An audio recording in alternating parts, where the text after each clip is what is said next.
Bonjour à tous et bienvenue dans cette nouvelle vidéo.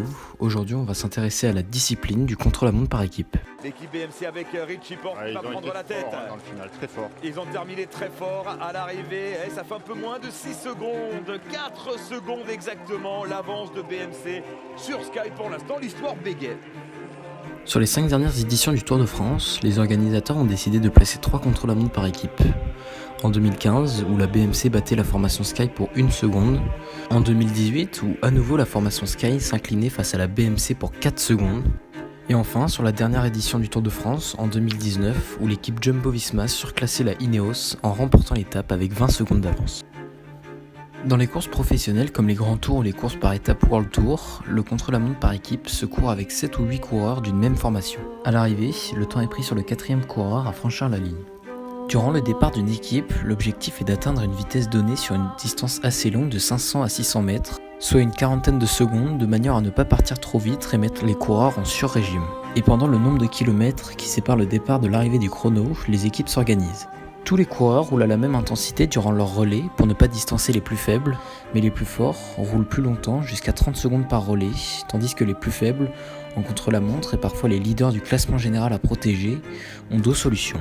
La première est de passer des relais très courts de 5 secondes de manière à ne pas désorganiser le train de l'équipe. La seconde est de rester dans la queue du wagon, de ne prendre aucun relais et de s'économiser au maximum.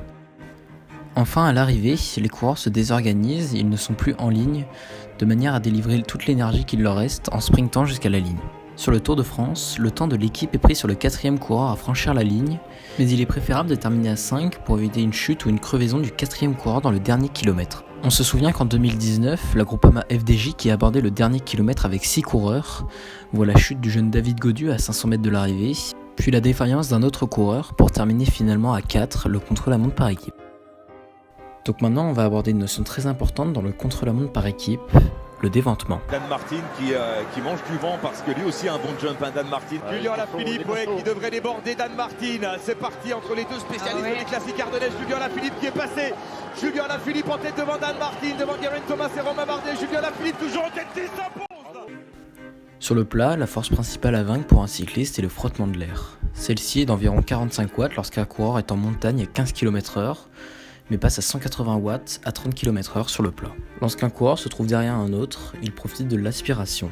Le vent apparent qu'il subit est diminué, c'est le déventement.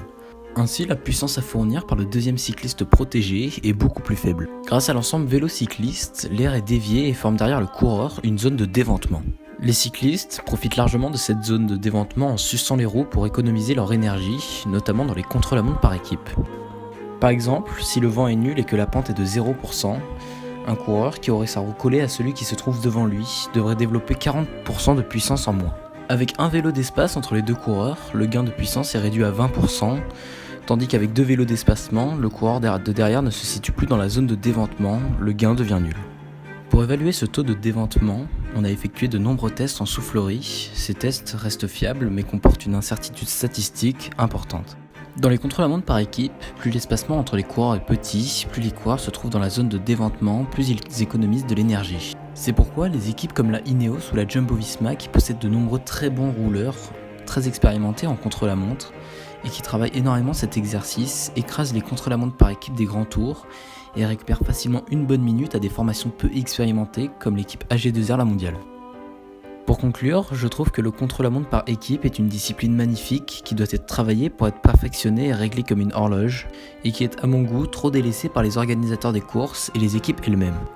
Sur ce, j'espère que cette analyse sur les contre-la-montre par équipe vous aura plu, et moi je vous donne rendez-vous mercredi à 11h pour le premier épisode des cols mythiques du Tour de France.